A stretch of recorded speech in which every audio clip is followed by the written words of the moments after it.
Si l'affaire de Laurent Gbagbo ne vous intéresse pas, vous n'allez pas vous asseoir ici jusqu'à présent. Je vous dis merci.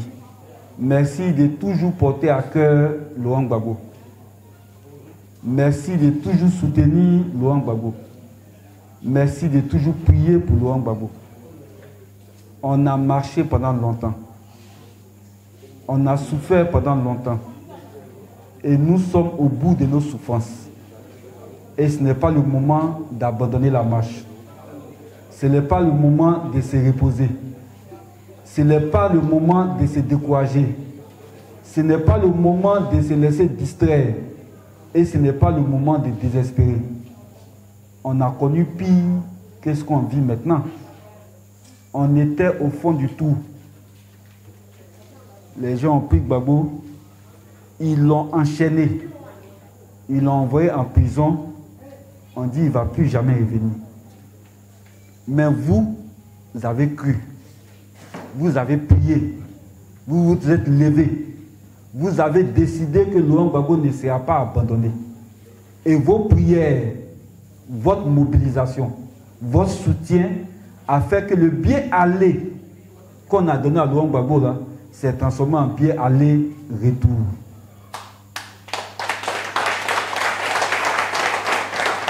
Et quand il vient, ce n'est pas pour se reposer. Parce qu'en son absence, les problèmes des Ivoiriens ont augmenté.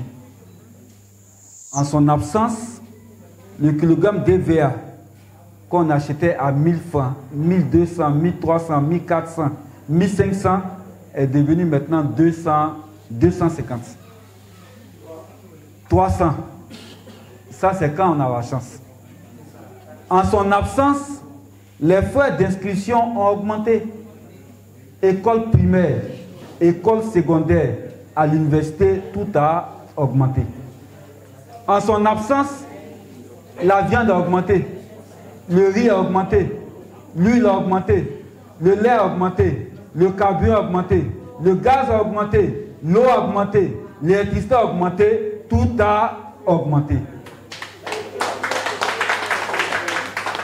Donc quand il vient, il est bon qu'il se mette en mission pour qu'il nous sorte de là. C'est lui qui a fait de Ouattara candidat. Et puis on est arrivé là où on est arrivé là. Le problème qu'il a créé là, il n'a qu'à le résoudre. C'est pour ça qu'on l'a mis en mission.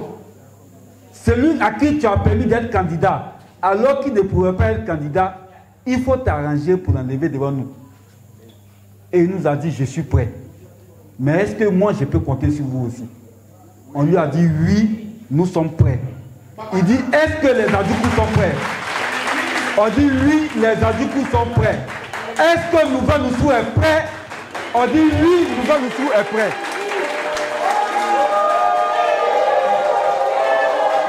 Donc, on marche, on marche, on marche et on va arriver parce qu'on va gagner. Là où on va là, on a un seul candidat. Il s'appelle Koudou Laurent Gbagbo. On n'a pas plan C, on n'a pas plan D, on n'a pas plan E, on a un seul plan. Et ce plan-là doit vaincre. Et ce plan-là s'appelle Gbagbo Laurent. Et ce qui nous importe en ce moment, c'est comment on fait pour gagner. Comme on n'a pas d'armes, comme on n'est pas en mesure de faire une rébellion, parce que ça ne nous intéresse pas, ce n'est pas nos méthodes, on mobilise les électeurs. On regarde donc ceux qui sont en âge de voter. On dit préparez-vous parce qu'on s'apprête à aller au combat. Mais ceux qui sont en âge de voter et qui n'ont jamais pu voter parce qu'ils n'ont pas de papier, le PPAC est en train de faire les tournées, les assemblées générales pour les appeler à s'inscrire. Pour qu'ils aient au moins laissé une naissance. Et après laisser une naissance, on va chercher à les mettre sur la liste électorale parce que c'est seulement comme ça qu'on va gagner. Il n'y a pas un autre moyen. Si tu veux que les choses changent, regarde dans ta maison. Regarde bien dans ta maison. Appelle tous ceux qui sont dans ta maison. Et il faut faire l'inventaire de ceux qui sont dans ta maison. Qui a papier, qui n'a pas papier. C'est comme ça que ça commence. Chacun dans sa maison. Ne cherchez pas loin. Regardez dans vos maisons. Et celui qui n'a pas papier, on vous a indiqué la voie à suivre. S'il n'a jamais été déclaré du tout, il n'a jamais eu d'acte de naissance, on a parlé avec les autorités. Et on a des possibilités qui vont nous permettre de vous faire avoir les papiers. Saisissez-les maintenant. Parce qu'au-delà des élections, tu es un être humain et tu n'as pas papier. Tu es un être humain et tu n'as pas papier. Maison à papier. Voiture à papier. Plantation à papier. Et toi, tu es l'homme là, tu n'as pas papier.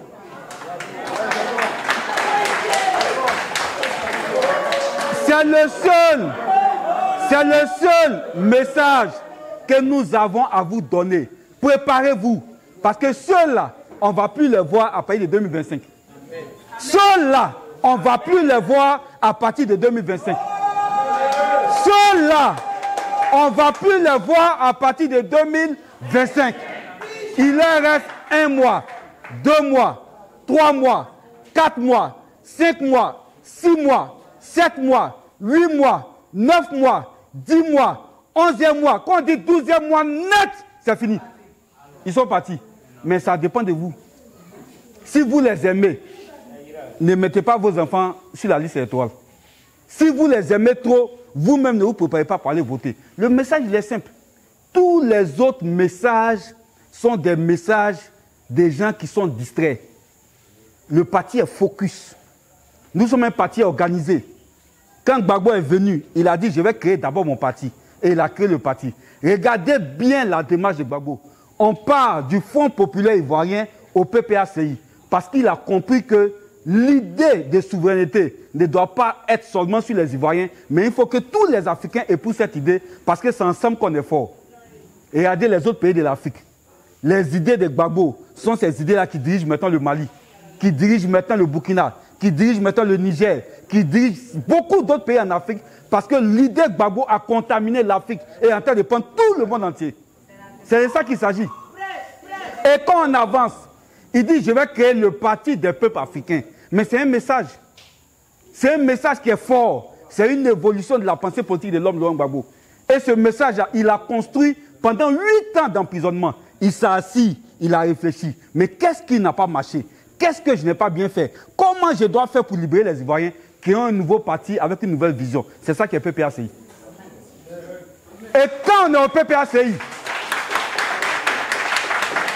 il fallait maintenant créer un projet qu'on avait proposé aux Ivoiriens. On a créé ce projet, on a confié le travail à Koné Katina Justin, le projet est sorti. Il fallait maintenant présenter le projet aux Ivoiriens. On a fait ça. Il fallait maintenant choisir un candidat. On a choisi un candidat. Maintenant qu'on a choisi un candidat, on a décidé d'appeler tous les autres partis de l'opposition pour qu'on se mette ensemble, pour qu'on regarde. Parce qu'on ne peut pas aller aux élections aussi avec cette liste électorale-là. Il y a des femmes dans la liste électorale, elle seule, elle a 500 enfants.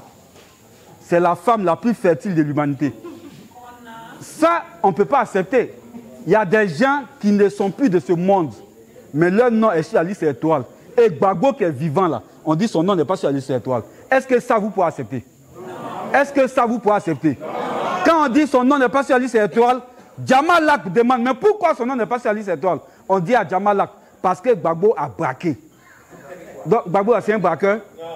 Gbagbo là c'est un braqueur. Est-ce que vous savez ce qu'on appelle un braqueur?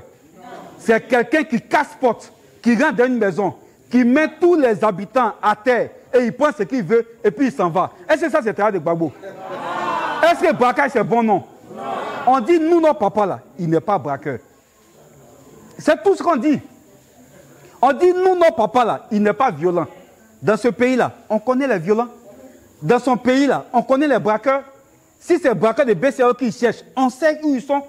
Mais pourquoi ils cherchent loin ce qui est à côté d'eux? Pourquoi ils cherchent celui qui est propre, la saleté? Pourquoi ils cherchent celui qui est blanc, la noirceur? Nous disons non. Gbagbo n'est pas un braqueur. Et ça, ce n'est pas négociable. Parce que nous, là, on dit on est pour Gbagbo. Et puis toi, tu es pour Gbagbo. Or, donc, tu es un pour braqueur. Moi, je ne suis pas pour braqueur. Je suis pour Gbagbo. C'est pour ça qu'il est bon qu'on redresse l'injustice qui a été faite à Laurent Gbagbo. Et ça, ce n'est pas négociable. Ils disent non, c'est une affaire de justice, ce n'est pas politique. Mais non, c'est politique. Parce que si c'est une affaire de justice, la Cour africaine des droits de l'homme, qui est en haut de la justice ivoirienne, dit Gbagbo n'a rien fait, remettez son nom. Mais pourquoi ils ont peur de remettre son nom? Parce qu'ils savent que si Gbagbo est candidat, Gbagbo va gagner. Si Gbagbo est candidat, Gbagbo va gagner. Et c'est dans ça on est. Quand tu marches, et puis ton adversaire a peur, c'est que le chemin dans lequel tu es là, c'est le bon chemin. C'est pourquoi on ne va pas se détourner et on ne va pas changer de chemin. Donc voici le petit message que je voudrais vous donner, en vous disant d'être serein, d'être tranquille.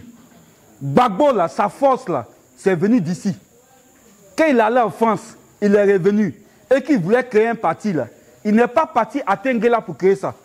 Il n'est pas parti à Mama pour créer ça. Il n'est pas parti à Thiebisu pour créer ça. Il n'est pas parti à Yamsoko pour créer ça. Il est venu dans le Leboutou et il a dit aux Adjoukou, donnez-moi la force pour que je prenne le pouvoir. Vous lui avez donné la force. Est-ce qu'il n'a pas pris le pouvoir? Est-ce qu'il n'a pas pris le pouvoir? C'est ici qu'on a créé le premier parti de Laurent Gbagbo. Et c'est d'ici que sa victoire va revenir. Il suffit que vous vous levez et puis on va gagner. Levez-vous et gagnons ensemble. Que Dieu vous bénisse.